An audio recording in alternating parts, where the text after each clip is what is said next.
Good morning everyone. आज का lecture start करते हैं। लास्ट टाइम हम लोग ऑपरेटिंग सिस्टम के ही स्पेसिफिक टॉपिक कुछ देख रहे थे, वहीं पे आज कंटिन्यू करेंगे। अब एक हम लोगों का जो टॉपिक सबसे इम्पोर्टेंट है यूनिट 3 में, that is the file systems. तो मैंने आपको पहले बताया भी था, हम लोगों ने लिंक लिस्ट देन बाकी के सर्टन एल्गोरिदम्स देखे, जहाँ पे फाइल्स कैसे हम लोग स्टोर कर सकते हैं, फाइल्स कैसे हम लोग फैच कर सकते हैं, वो सारे पॉइंट्स के बारे में देखा। तो वही कुछ टॉपिक्स जो है वो हम लोग यहाँ पे कंटिन्यू करेंगे। But before we start with today's lecture, I want you to just have a look at this video और बाद में we'll again continue। ठीक है, ध्यान से देखो, एक बार छोटा सा क्विक रिवीजन हो जाएगा, then we'll continue with the theory।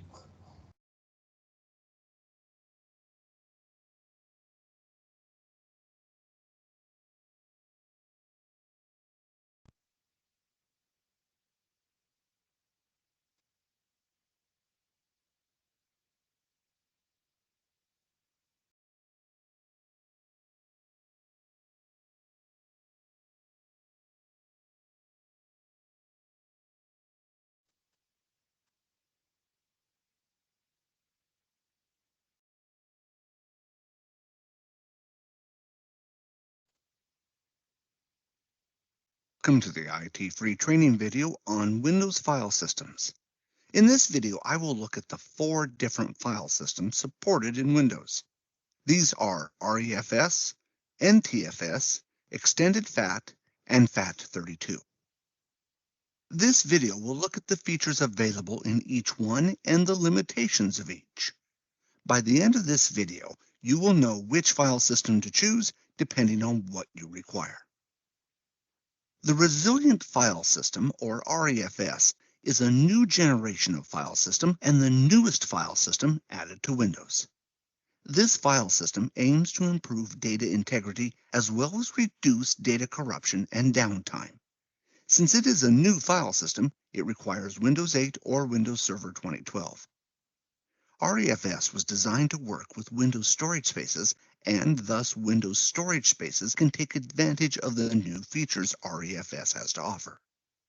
If you are familiar with NTFS, you may remember having to fix some disk problems by taking the volume offline. With REFS, there is no offline fixing option, as all problems are fixed while the volume is online, reducing downtime.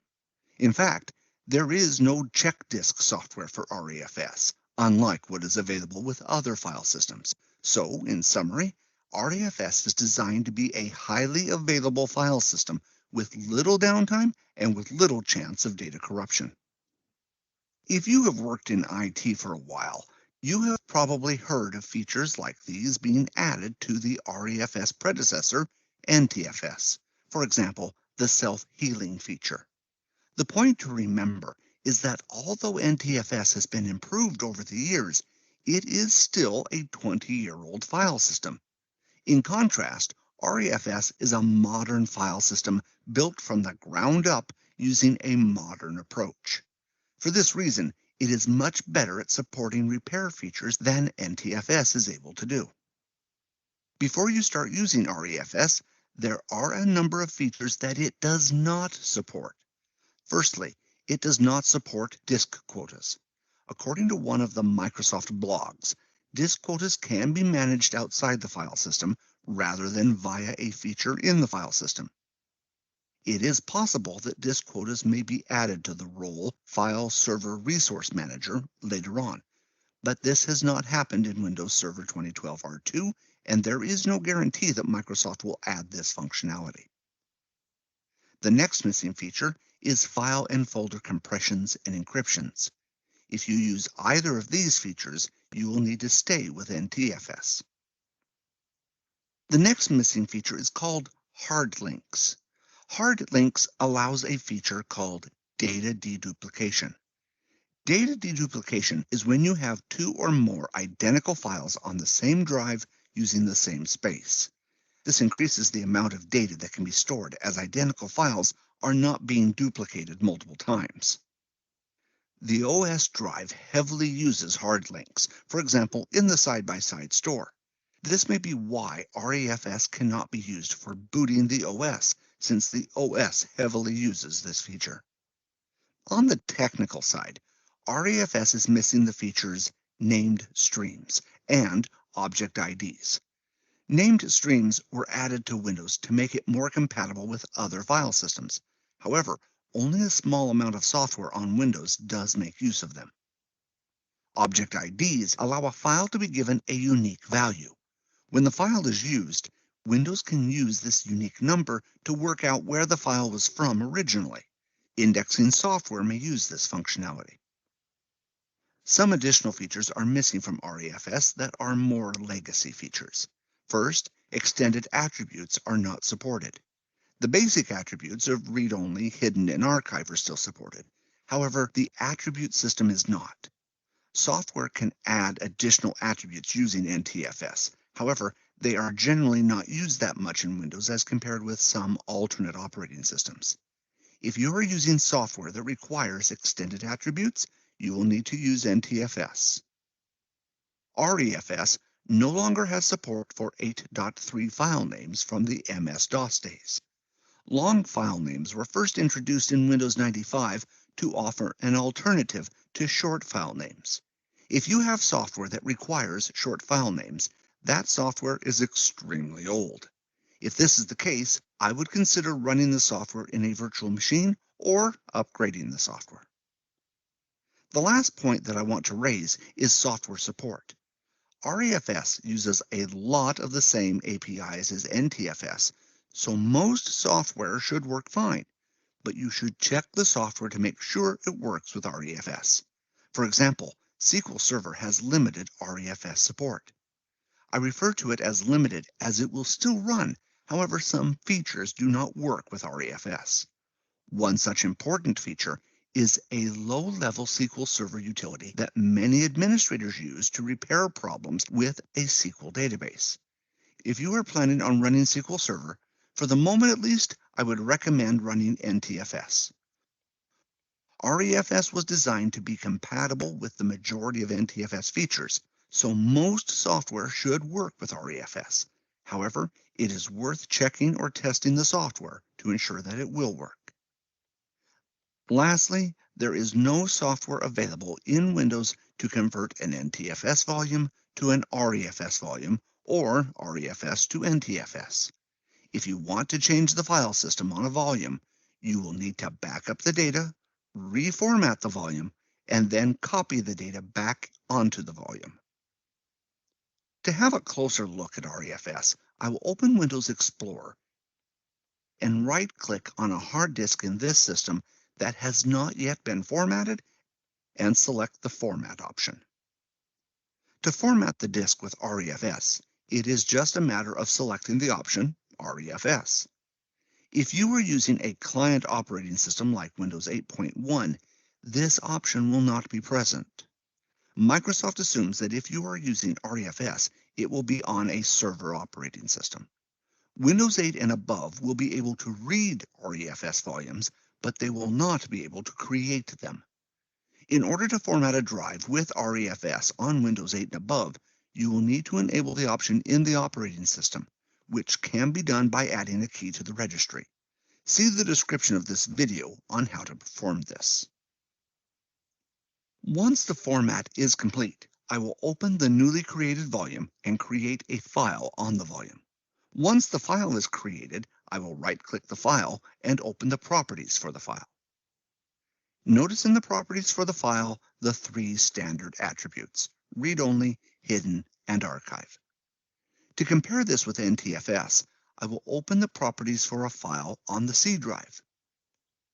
Notice on the standard file there are the attributes read-only and hidden.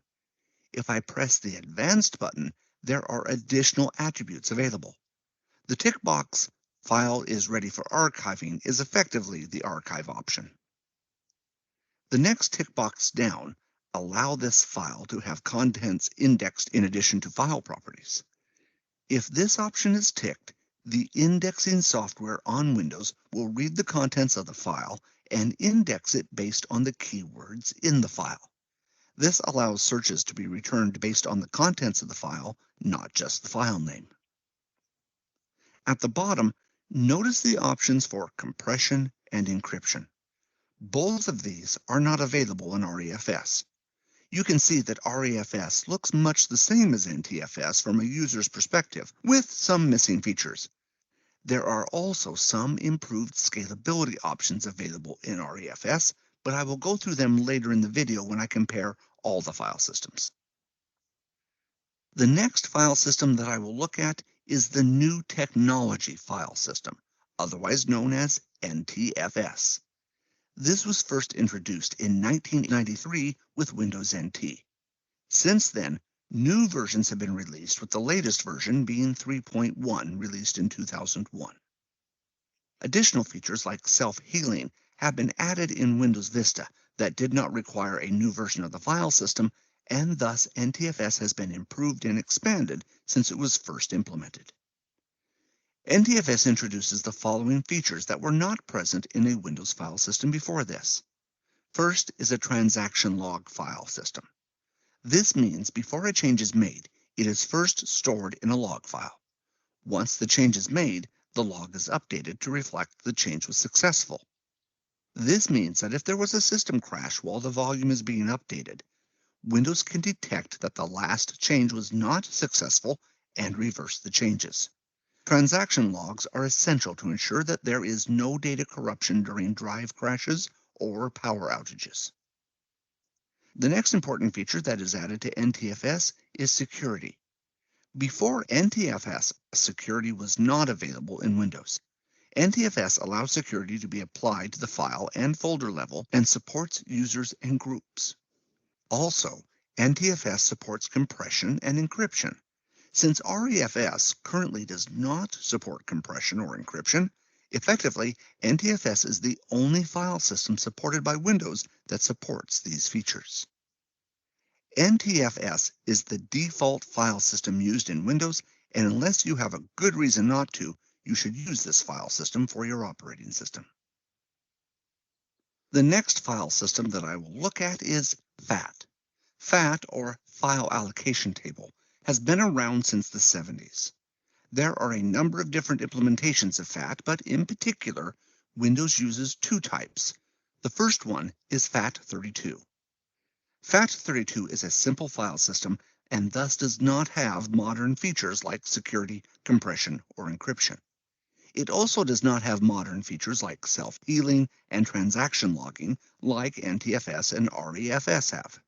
But the advantage of not having these features is that there is less overhead. This means the FAT file system performance can be a little better than NTFS or REFS.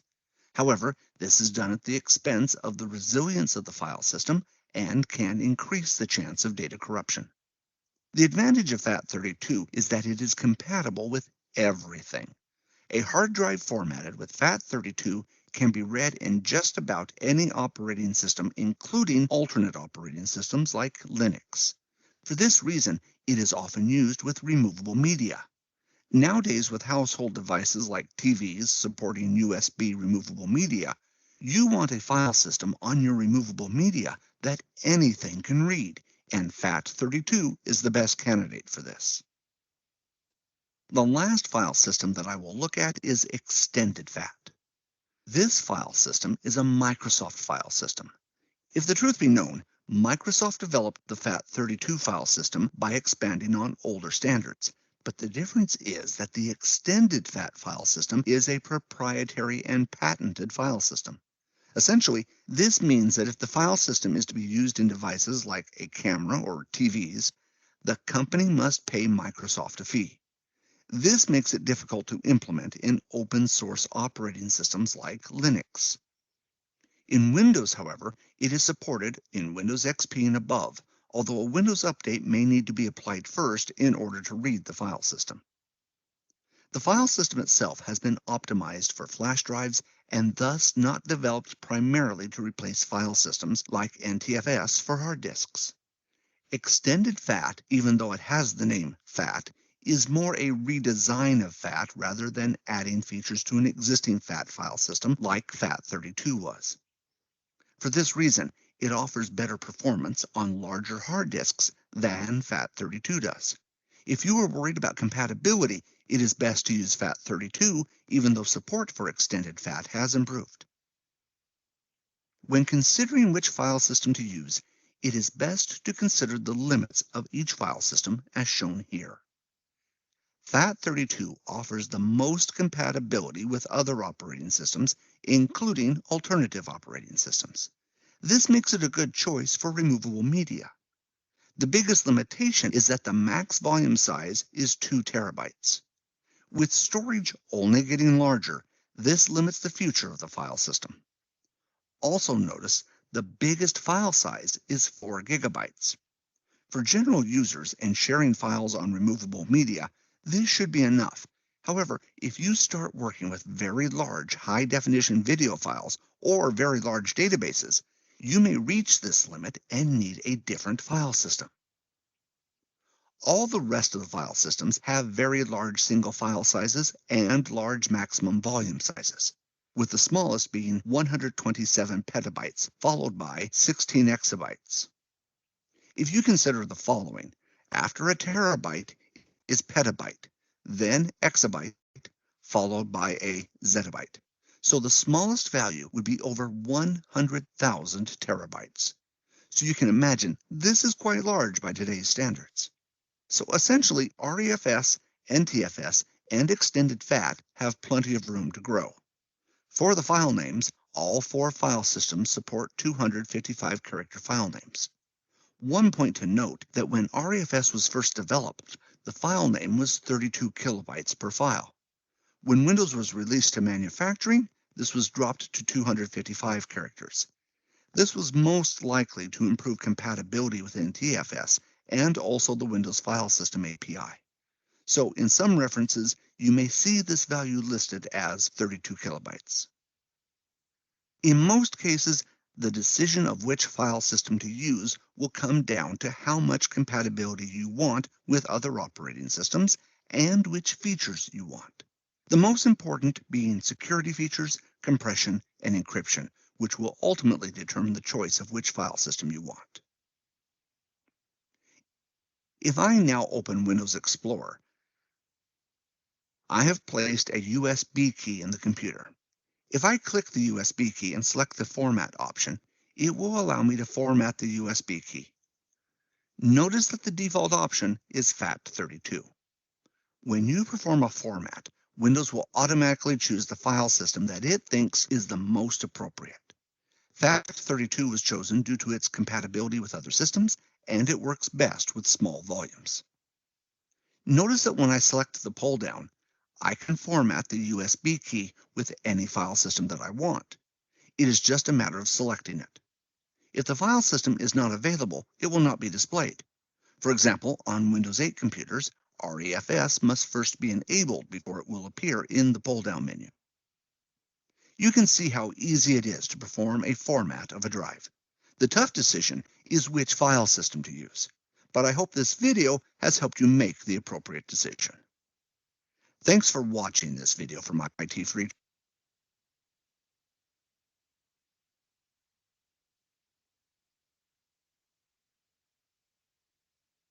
Then exabyte, followed by a zettabyte.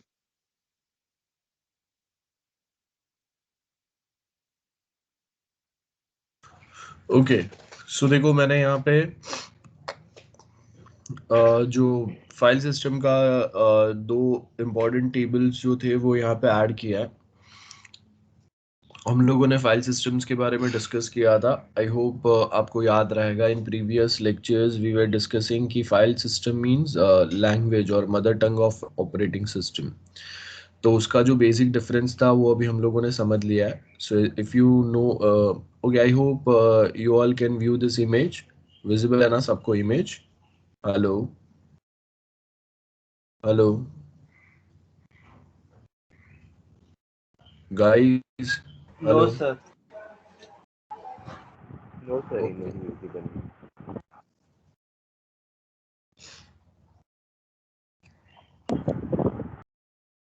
Okay, so as you can see this image, यहाँ पे आपको तीनों में difference दिया हुआ है.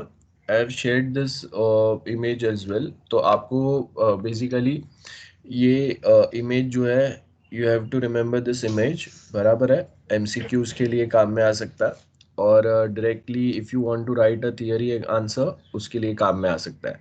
So few things which are missing वो यहाँ पे दिए हुए हैं. अब हम लोग के पास यहाँ पे मल्टीपल ऑप्शंस है. किलोबाइट्स है. 1024 किलोबाइट्स मतलब मेगाबाइट्स होगा. 1024 एमबी का मतलब गीगाबाइट्स होगा. 1024 गीगाबाइट्स मतलब टेराबाइट्स होगा.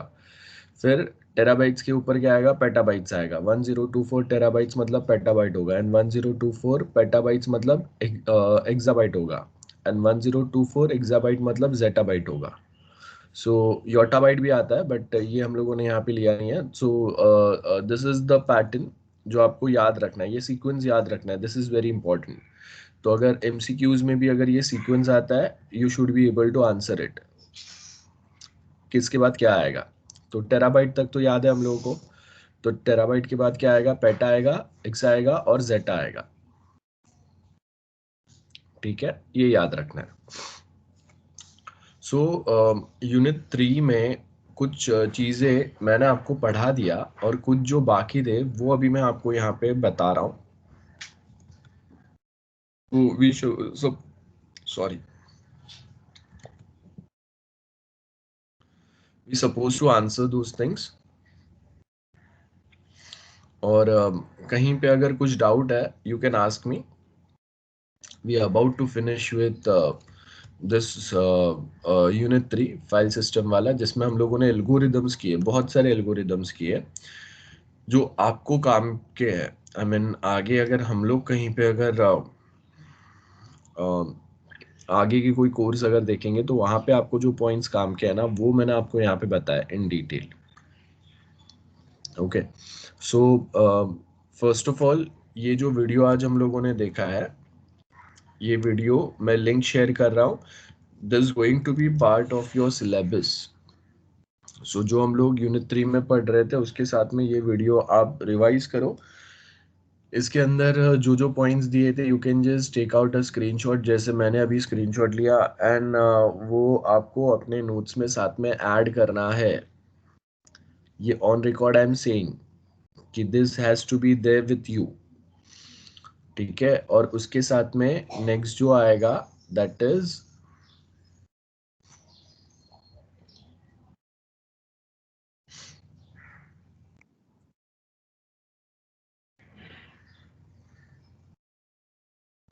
ओके. अब एनटीएफएस के बारे में थोड़ा बेसिक हम लोगों को पढ़ना है, जो नोट्स में वहाँ पे मैंने प्रोवाइड नहीं किया था. So this is going to be a second video जो आपको याद रखना है. I will share link afterwards.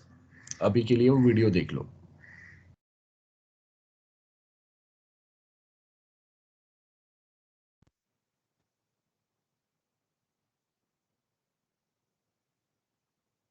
From IT free training, I will look at basic NTFS permissions. Basic NTFS permissions are used in Windows to control who has access to files and folders. It forms the foundation of security in Windows and determines if a user is allowed or denied access. Shown here are the basic permissions that can be assigned to files and folders. In most cases, these basic permissions will be all the administrator needs. Later in the course, I will look at how these permissions can further be customized when I look at advanced permissions. Each of the 6 basic permissions listed here have different effects depending on if they are applied at the folder or file level. The first permission is List Folder Contents. This essentially does just as the name suggests. It lists all the files and folders in that folder. To understand how this permission works, I will open Windows Explorer and have a look at what happens when the permission is applied.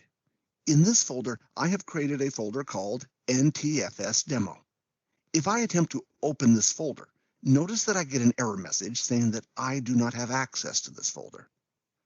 This is because I have removed all the permissions from the folder. In order to configure some permissions, I will close this window, right-click the folder, and select the option Properties. Once the properties have opened, I will select the Security tab.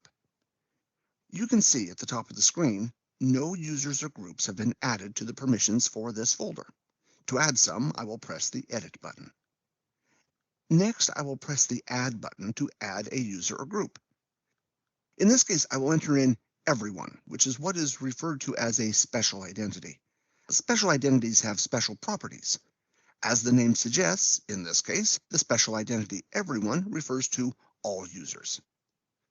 Once I press OK, I will be taken back to Edit Permissions. At the bottom of the screen, you can see the basic permissions. If you want to enable a particular basic permission, it is just a matter of ticking Allow for the required basic permission. To start with, I will first clear all the Allow tick boxes that were ticked by default. Now I am back to where I started with. No permissions are configured on this folder.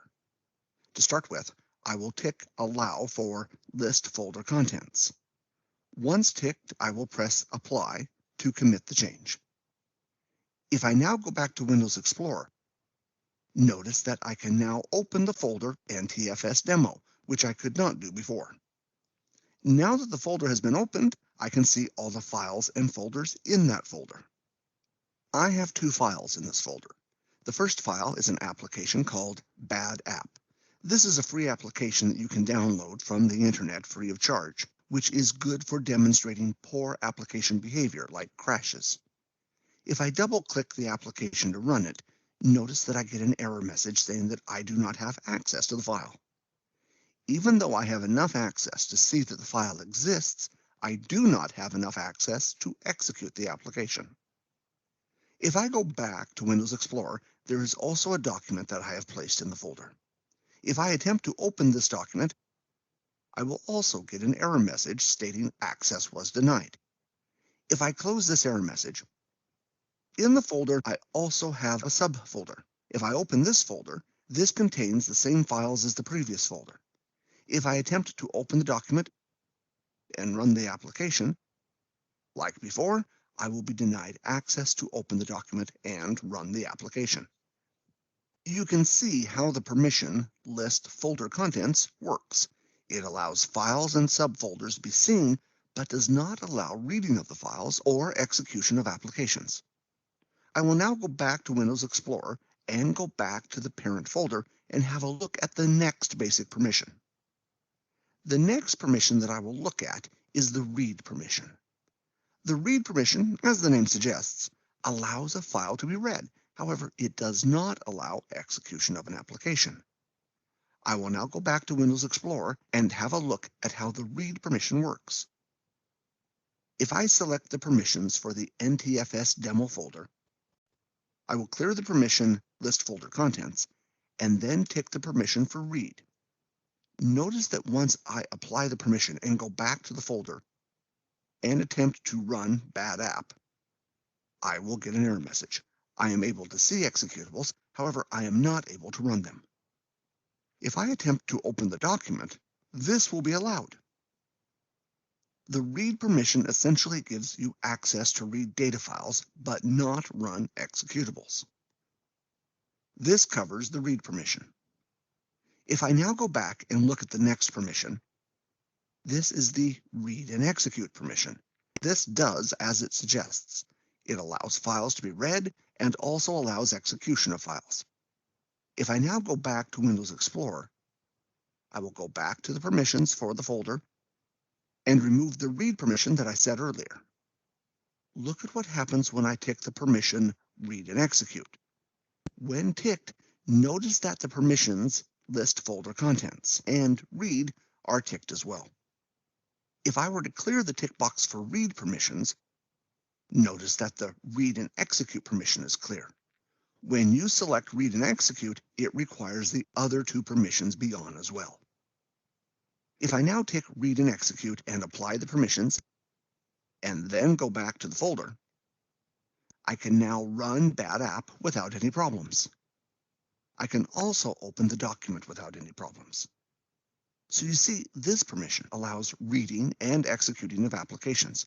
However, notice that if I go back to Windows Explorer and attempt to create a folder, I am denied access to do this. So far, only read-related permissions have been looked at. The next permission that I will look at is the write permission. The write permission gives the user the ability to write to existing files and also create new files and folders.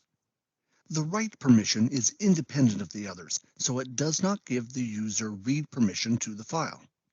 Let's have a look at how it works. If I now go back to the permissions for this folder, I will clear all the existing permissions that have been configured, and then tick the tick box for write.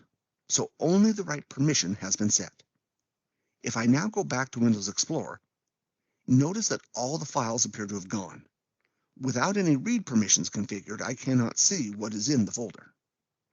If I now right-click and select the option New, and then select Text Document, notice that this appears to work. However, no file can be seen.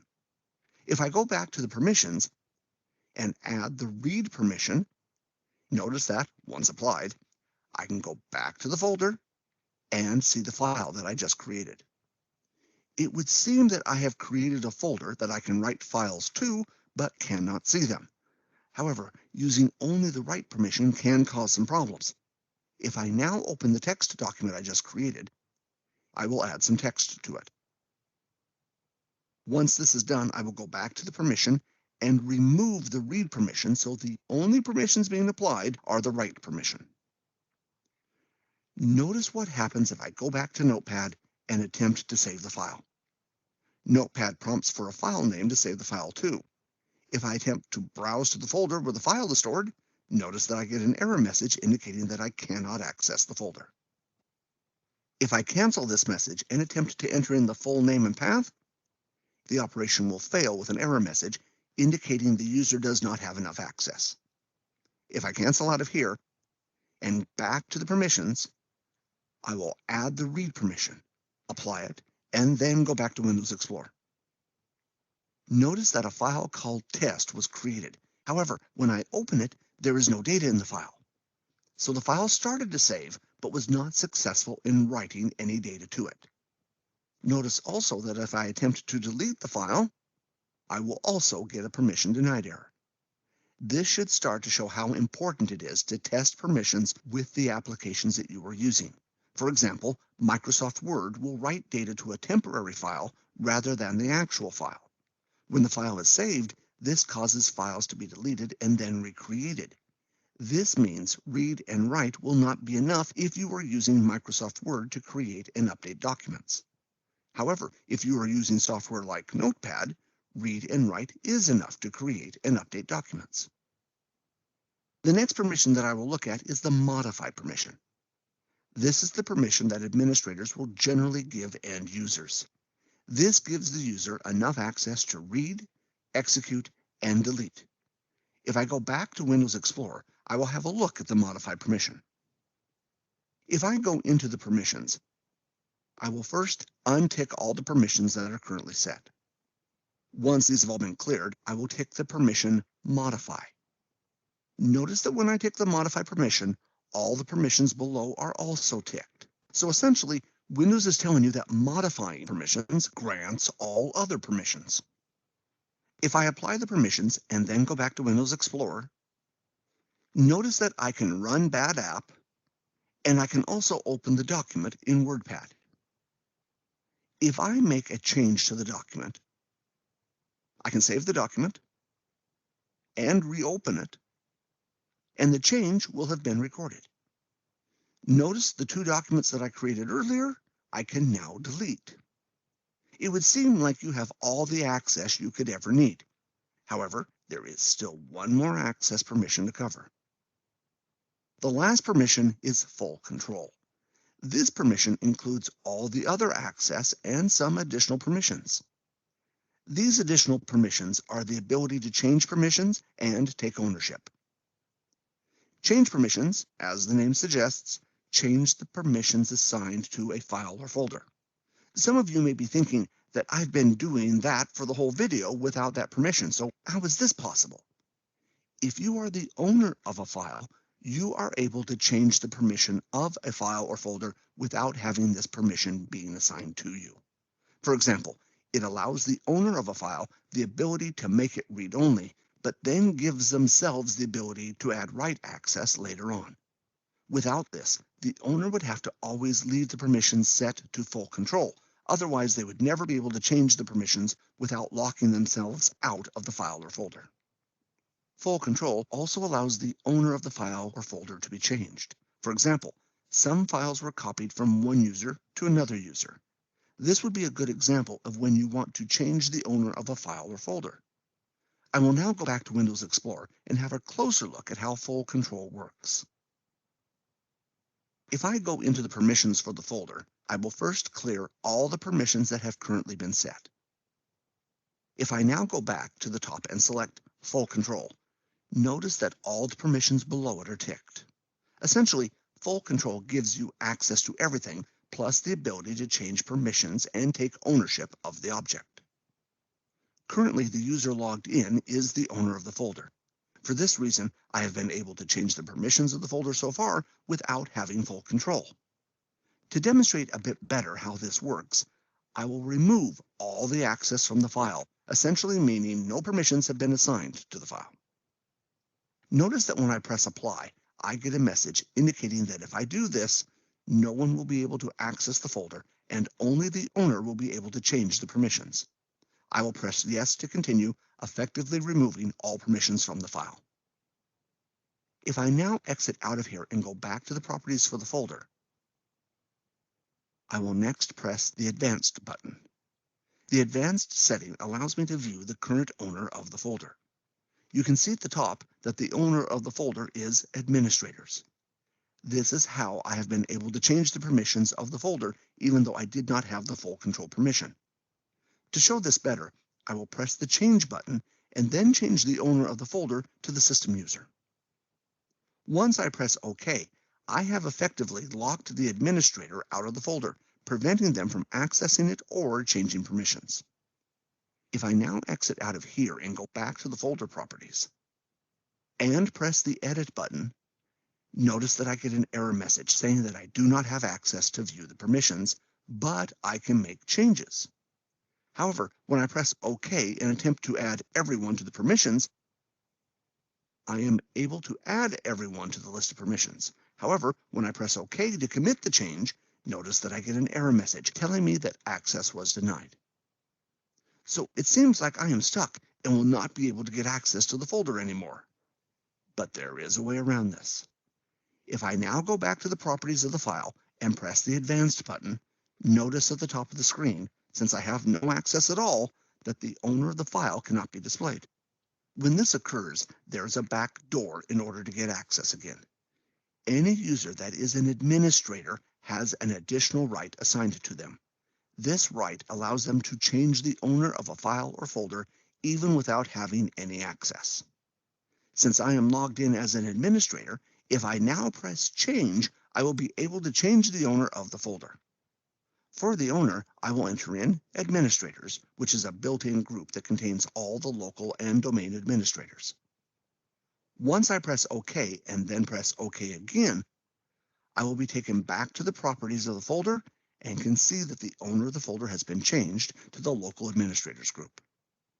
If I now press Edit and then press Add, I can now enter in everyone, and like before, it will be added to the permissions list. But notice this time when I press Apply, the permissions will be changed. Even though I do not have access to the folder, since the administrators group is the owner of the folder, I can change permissions on the folder.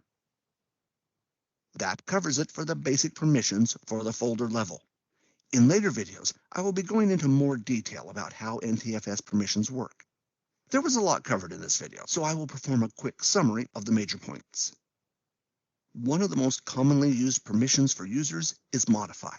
This gives the user the ability to read, write, and delete files. Your average user should not require any more access than this. The Full Control permissions gives all the standard permissions plus the ability to change permissions and the owner. The owner of the file, by default, has the right to change permissions regardless of what permissions are already assigned. If all else fails and access is lost, an administrator can change the owner. This is regardless of the permissions that are configured. For example, if there are no permissions configured at all. Once the administrator is the owner, they are free to change permissions as they see fit. This creates a backdoor, so to speak, if permissions are changed to prevent access. Well, I hope you've enjoyed this video from IT Free Training and found it informative. For more free videos from us, please see our YouTube channel or website. Till next time, thanks for watching. Okay. Sorry. So that was again a second one जो हम लोगों को याद रखना है with respect to our syllabus. So ये दो हम लोगों ने विंडोज जो फाइल सिस्टम है उसके दो वीडियोस देखे हैं. मैंने आपको बहुत सारे एल्गोरिदम्स पढ़ा है, ठीक है, और बेसिक हम लोगों ने विंडोज फाइल सिस्टम का डिस्कस किया है. जो कुछ पॉइंट्स मिस सॉरी जो कुछ पॉइंट मिसिंग थे वो हम लोगों ने यहाँ पे देखे, ठीक है. सो यहाँ पे बेसिकली कुछ पॉइंट्स जो अभी भी अगर हम लोगों को प्रॉपर नहीं पता है, सो वो सिर्फ हम लोग यहाँ पे देख रहे हैं, ठीक है. सो आई होप अभी तक जो भी हम लोगों ने देखा है वो क्लियर है आपको. इसके बाद में हम लोगों को एक फाइल सिस्टम जो डिस्कस करना है बहुत क्विकली, वो हम लोगों का यूनिक्स वाला फाइल सिस्टम है. विंडोज़ वाला हम लोगों ने डिस्कस किया था, एग्जाम्पल भी देखा था. जो यूनिक्स वाला जो फाइल सिस्टम है उसके बारे में ज़्यादा हम लोगों ने डिस्कशन नहीं किया था. So we will be discussing about Unix file system as well. लेकिन यूनिक्स फाइल सिस्टम के अंदर आपको एक मेन जो पैटर्न मिलता है यूनिक्स फाइल सिस्टम का, वो बहुत ज़्यादा लिनक्स से सिमिलर होता है. और यू कैन से कि लिनक्स जो है वो यूनिक्स से सिमिलर है. इफ़ यू रिमेंबर, जब हम लोगों का ये operating system lecture series start हुआ था ना, तो वो टाइम पे मैंने बहुत फर्स्ट टाइम पे ही आपको बताया था ये कि वी हैव फाइल सिस्टम और वो जो सॉरी वी हैव लिनक्स और उसके प्रैक्टिकल्स बेसिक हम लोगों ने देखे थे. मैंने आपको बोला था कि जब तक अगर आपको बेसिक प्रैक्टिकल नहीं आएगा तो आप आगे फाइल सिस्टम्स जो है वो समझ नहीं पाएंगे. तो वो हम लोगों ने देखा था, ठीक है. सो वो कुछ जो पॉइंट्स है वो हम लोग क्विकली एक बार यहाँ पे लिनक्स और यूनिक्स में डिफरेंस क्या है वो देखेंगे हम लोग. एंड नेक्स्ट लेक्चर में we will be focusing on the file systems of Unix, ठीक है. सो यूनिक्स का फाइल सिस्टम क्या होगा, कैसे वर्क होगा, उसके क्या पॉइंट्स आएंगे, वो कुछ पॉइंट्स जो है वो अभी हम लोग देखेंगे यहाँ पे. So before we go on that, I will just share this basic difference वाला वीडियो. मैंने आपको ऑलरेडी लिनक्स और विंडोज़ के बारे में बहुत सारे डिफरेंसेस बताया. यूनिक्स और लिनक्स में डिफरेंसेस मैंने कुछ बताया, आप भूल गए रहोगे, तो वो हम लोग यहाँ पे चेक कर लेंगे. ध्यान से देखना.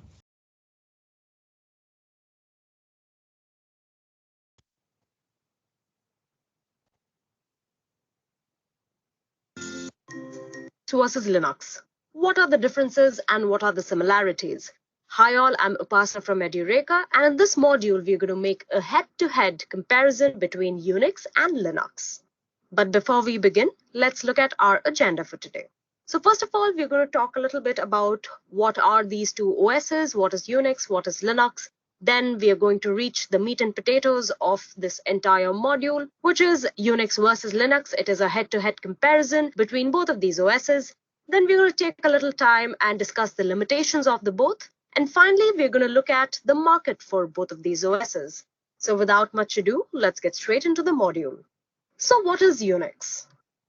Now, the Unix OS was born in the late 1960s at the AT&T Bell Labs. It basically began as a one-man project under the leadership of Ken Thompson and went on to become one of the most widely used operating systems.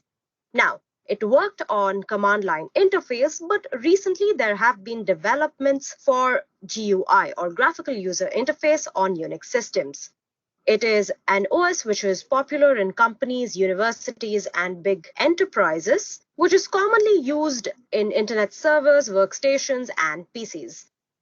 Now, something to notice about Unix is that it is written in C, which at that time allowed quicker modification acceptance, and portability. It is a multi-user, multitasking operating system which can be used as a master control program in workstations and servers.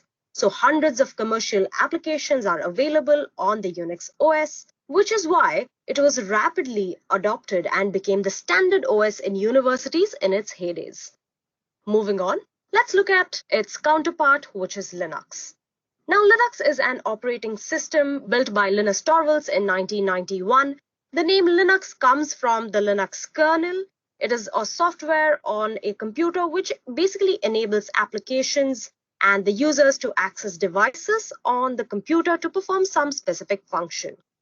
It can be installed on different types of computers, mobile phones, tablets, video game consoles, etc. And the development of Linux is one of the most prominent examples of free and open source software collection. Today, many companies and similar numbers of individuals have released their own version of OSs based on the Linux kernel. It can run multiple user programs, and the individual accounts are protected because of appropriate authorization. Now, Linux is a replica or a clone of Unix, many would say, but it does not use its code. With this, let's move on to the differences between both of these OSs. So let's look at our first basis of difference, the use. Now, Unix is mostly used in internet servers, workstations, and PCs, while Linux is used by everyone, from home users to developers and computer enthusiasts alike. Because Linux OS can be installed on various types of devices like mobile phones, tablets, and computers.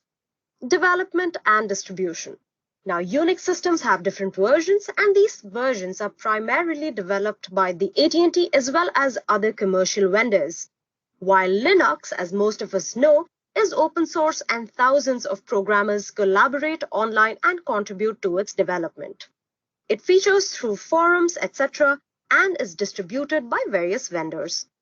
Now, talking about the architecture, Unix is available on PA, RISC, and Itanium machines. Solaris is also available for x86 or x64 based systems. Now, Linux originally was developed for Intel's 86 hardware. So the ports available are for over 24 CPU types, including the ARM. Now let's talk a little bit about the processors of the two. Now, Unix supports your x86, x64, Spark, PowerItanium, PARISC, PowerPC, and many others. Whereas the Linux has a wider variety of processors that it supports, which include dozens of different kinds of processors. File system support, or the supported file type. Now, Unix supports ZFS, HFX, GPS, XFS, and VXFS systems, whereas the Linux is supported by file types XFS, NFS, CRAM, FSM from 1 to 4, UFS, DEF-PTS, and NTFS, which again is a wider variety of file types. Next, let's talk a little bit about something both of these are very known for, that is their shell interface. Now, the Unix was originally made to work in Bourne shell, or the basic shell that we all know of. However, it is now compatible with many other softwares, whereas in Linux, Bash is the default shell. It offers supports for multiple command interpreters.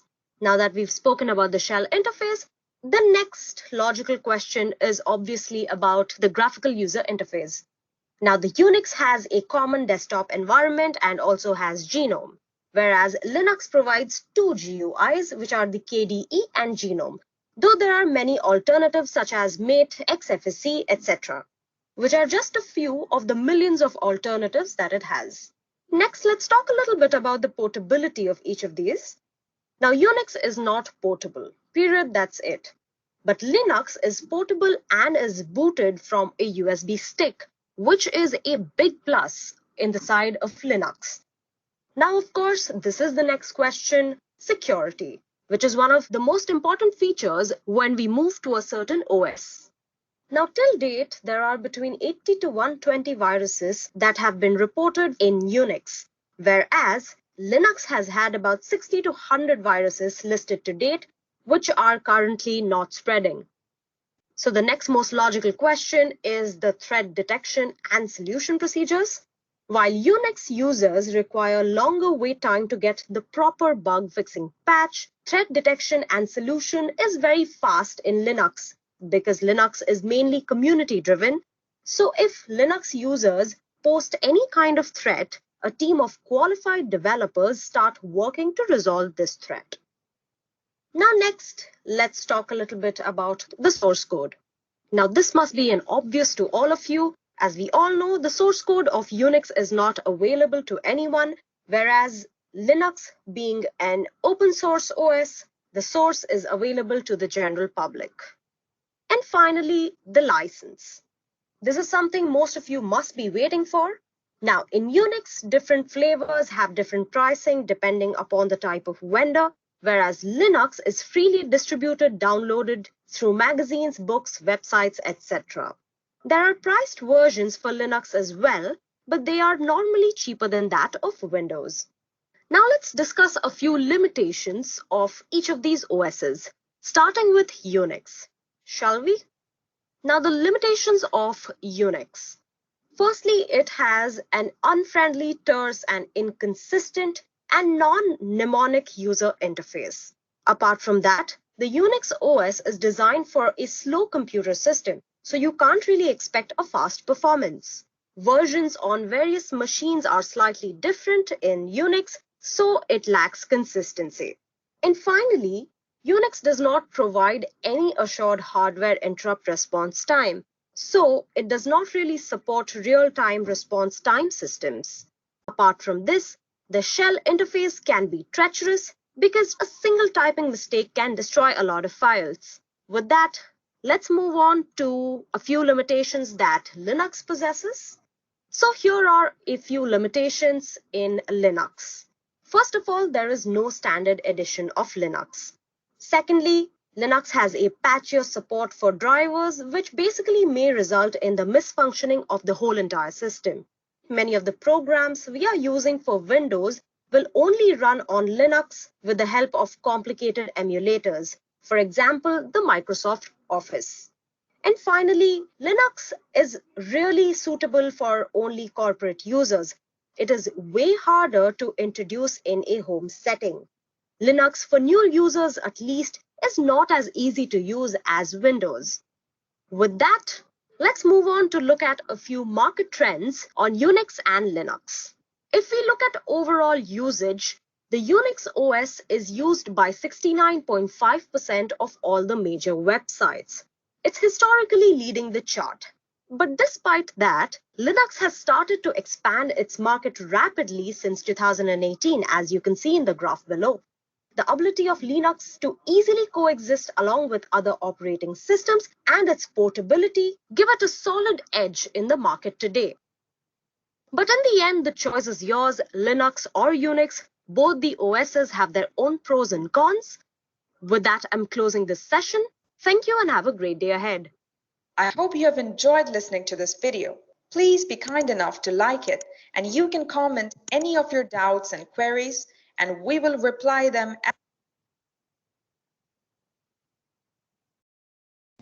Okay, so we'll continue discussion in next lecture. Please join the next lecture.